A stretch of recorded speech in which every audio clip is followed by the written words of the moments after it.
Welcome to Atomic Clarity Podcast. Great to be here. Today, we're really getting straight into the core principles of habit formation. We want to explore a framework that helps you understand exactly how habits get built and, how you can actually change them. Yeah, it's about clarity. Exactly. Yeah. We'll break down each law, each strategy, giving you a direct path, no sort of sidetracks. And maybe we should start with the absolute basics. What is a habit? Good point. At its heart, really, a habit is just a behavior that you've repeated so many times it becomes, well, automatic, almost unconscious. Right, something you do without thinking. Exactly. And its ultimate purpose, if you think about it, is efficiency. It's about solving life's problems using the least possible energy and effort. Your brain is basically trying to automate things. Automate the solutions. Okay, that makes sense. And that leads us right into the core framework, doesn't it? The habit loop. The habit loop, it's fundamental. 4 steps. 4 steps. Okay, step 1. Step 1 is the cue.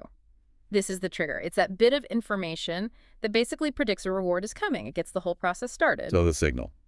Then what happens? Then comes the craving. And this is key. It's not really the habit itself you crave. It's the change in state the reward promises. The feeling you're after. Precisely. It's the motivation, that anticipation pulling you forward. Without a craving, nothing really happens. Okay, cue triggers craving. Next up is the response, I assume. That's right, the response. This is the actual habit you perform. Could be an action, could even be just a thought. And whether you do it depends on, well, motivation. Friction. All of that. Yeah. Motivation needs to be high enough. The friction or difficulty needs to be low enough. And crucially, you actually have to be capable of doing it. Makes sense. You can't do what you can't do. So cue, craving, response, and the final piece. The reward, the end goal. This satisfies that initial craving. And maybe more importantly, it teaches your brain. It says, hey, this action, worth remembering, worth doing again. So the reward closes the loop and makes it more likely to happen next time. Exactly. It's a feedback loop. Cue, craving, response, reward. And then that reward reinforces the link back to the cue. It just cycles. An endless cycle, often happening without us even realizing it. You mentioned we can split this loop. Yeah, into 2 phases. It helps to think about it that way sometimes. First, there's the problem phase. Okay. That includes the cue and the craving. It's where you notice something, you realize something needs to change, or you want something. We feel the problem. Right. And then comes the solution phase. That's the response and the reward. Where you take action and get the payoff. Exactly. You act and you achieve that change or satisfaction you were craving. It shows how all behavior is really just trying to solve a problem or get something desirable. Understanding that loop, those phases, that's the foundation for the 4 laws of behavior change, isn't it? Absolutely. These laws are the practical application. They tell you how to build good habits and, just as importantly, how to break bad ones. And each law maps directly onto one step of that habit loop we just talked about. Okay, let's dive into those laws. The first law, make it obvious. What's the essence of this one? Simple, really. To build a good habit, make the cue for it impossible to miss. Make it clear, visible, right there in your environment. The more obvious the cue, the easier it is to start. Visibility is key. So how do we actually do that? There are techniques, right? Like the habit scorecard. Yeah, the scorecard is a great starting point. It's not about changing anything initially, just awareness. You list your daily behaviors, just write them down and mark them. Good plus bad or neutral. So you just see what you're actually doing, makes the habits obvious to yourself. Exactly. And another technique for pure awareness is pointing and calling. Pointing and calling. Like on trains? Sort of, yeah. It's a safety thing, but the principle works for habits. You literally point at something and say your action out loud. I am taking my vitamins. It forces conscious attention, making the action super obvious in that moment. Interesting. Okay, so that's awareness. How about making the plan obvious? That's where implementation intentions come in. This is about planning when and where you'll do your habit ahead of time. You move from a vague goal to a concrete plan. Using that formula, I will behavior at time and location. Exactly. It makes the cue for action, the time and place, crystal clear for your future self. No ambiguity. And we can link new habits to old ones, too. Yes, that's habit stacking. Super powerful. You attach your new desired habit directly onto an existing one you already do automatically. The formula being, after current habit, I will new habit. Right. Your current habit becomes the obvious cue for the new one. You're leveraging momentum you already have. And the last technique here under obvious is environment design. Crucial one. This is about literally changing your surroundings to make good cues stand out and bad cues disappear. Arrange your space so the best choice is the easiest, most obvious path. Make your environment work for you, not against you. Precisely. And the flip side for breaking bad habits. The inversion. Make it invisible. You got it. Reduce exposure. Get the cues for your bad habits out of sight, out of your environment. If you don't see the cue, the craving often doesn't even start. Makes sense. Hide the cookie jar, basically. Essentially, yes. Okay, that covers the first law. Ready for the second? Let's do it. The second law. Make it attractive. Why is attraction so important? It taps into our brain chemistry, specifically the dopamine-driven feedback loop. Dopamine isn't just about pleasure after you do something. It spikes massively in anticipation of pleasure. So it's the wanting, not just the liking. Exactly. The more anticipation, the more dopamine, the more motivation you feel to act. Making a habit attractive cranks up that anticipation. Okay, so how do we manufacture that attraction for good habits? Temptation bundling sounds intriguing. It is. You pair something you want to do with something you need to do. You only get to do the fun thing after you do the necessary thing. So you could even combine it with habit stacking. Yep. The full formula could be, after current habit, I will have it I need. After habit I need, I will have it I want. It makes the need-to-do habit the gateway to the want-to-do reward. Very attractive. Clever. What else makes habits attractive? The social angle. Huge factor. Join a culture where your desired behavior is the normal behavior. We're social animals, we want to fit in. Right. If everyone around you is doing the habit you want to build, it suddenly seems normal, expected, attractive. It becomes the path of least social friction. Surround yourself with the right people. Makes sense. Yeah. And what about a motivation ritual? This is about creating a positive association. You do something you really enjoy immediately before a habit you find difficult. Ooh, like listening to your favorite song before you start working out. Exactly like that.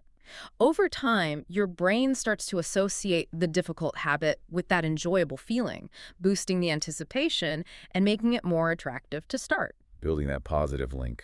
Okay. And for breaking bad habits, the inversion is make it unattractive. How does that work? It's about reframing.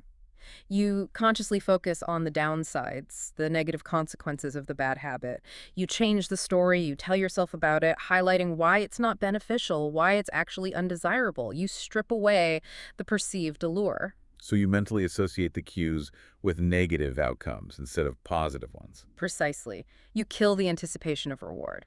Okay. Law 3. Law 3, make it easy. This seems like common sense, but there's more to it. There is. The core idea is the law of least effort. We are fundamentally wired to conserve energy. If there are two ways to do something, we'll almost always drift towards the easier option. Path of least resistance. Always. So to build good habits, you have to make them ridiculously easy to do. Remove the friction. Reduce friction seems like the main way. It is. Look at the steps involved in your habit and ask, how can I eliminate steps? How can I make this smoother, faster, more convenient? Even small reductions in friction can make a huge difference. Like laying out your workout clothes the night before. Perfect example. That's also part of priming the environment. You set up your space in advance to make the future action effortless. Your environment should be ready for your next habit. Makes starting almost automatic. What about the 2-minute rule? I hear that one a lot. It's fantastic for starting. The rule is, any new habit, when you first start it, should take less than 2 minutes to do. 2 minutes? That's it. That's it. The goal isn't immediate big results. It's mastering the art of showing up, building the consistency muscle first. You can't improve a habit that doesn't exist. So you make the start incredibly easy, then what? Then you use habit shaping.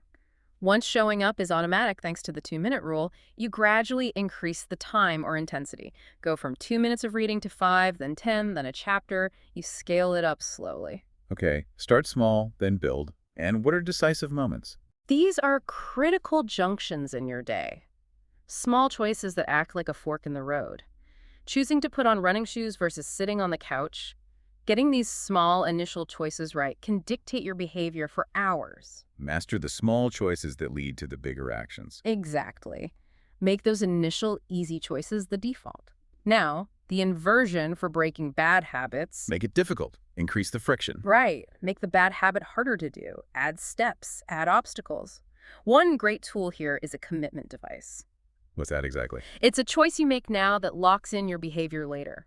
like giving a friend money that they only return if you stick to your goal, or using software to block distracting websites. You're making the bad habit difficult or costly in advance. You're basically putting obstacles in your own future path. For the bad habits, yes. And you can also automate bad habits away. Use technology, use one-time decisions to make them inconvenient or impossible. Unsubscribe from emails, delete apps, set up automatic savings transfers, make the system do the work of blocking the bad habit. Okay, that's powerful. Which brings us to the final law, the fourth law. Make it satisfying.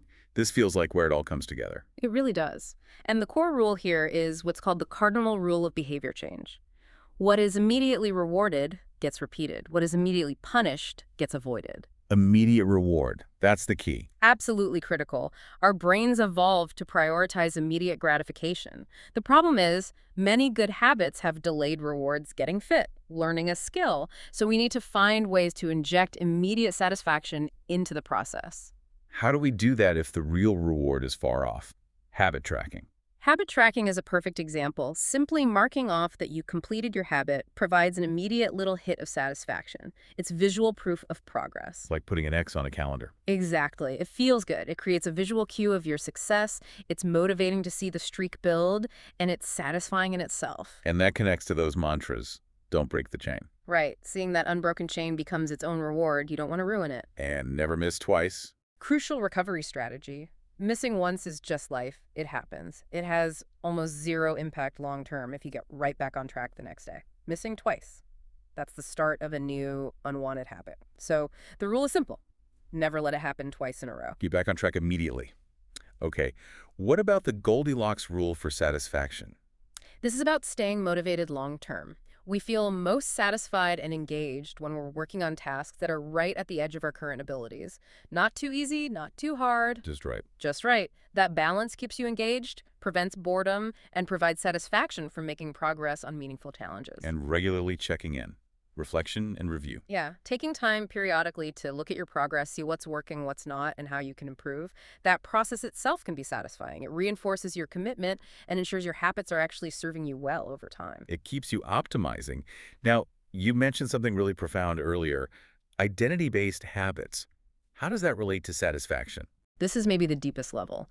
Instead of focusing just on outcomes, I want to lose weight, you focus on becoming the type of person who achieves those outcomes. I'm a healthy person. So every action reinforces that identity. Exactly. Every time you perform the habit, it's like casting a vote for the type of person you want to be. Building that identity, seeing yourself become that person, is incredibly satisfying and makes the changes stick. True change is identity change. Wow. Okay. Yeah. And finally, the inversion for breaking bad habits. Make it unsatisfying. Bring the pain forward. Essentially, yes. Make the consequences immediate and unpleasant. An accountability partner is one way. How does that work? Just knowing someone else is watching, someone you respect, can make you want to avoid the punishment of disappointing them or looking bad. We care what others think, so that adds an immediate social cost to slipping up. Makes the bad habit less appealing right now. Definitely. And you can formalize this with a habit contract. A contract, like written down. Yep. A formal agreement, maybe even signed with your accountability partner, that lays out clear, painful consequences if you engage in the bad habit. It could be financial, it could be social embarrassment. It makes the cost of the bad habit immediate and unavoidable. You're basically creating immediate negative feedback for the behavior you want to stop. Exactly. You're aligning the immediate consequences with your long-term goals for both good habits and bad. That's the power of the 4 laws. Obvious, attractive, easy, satisfying, and their inversions. It really provides a clear roadmap. It does, a practical framework for change. Thank you for listening to Atomic Clarity Podcast. One clear idea at a time can change everything.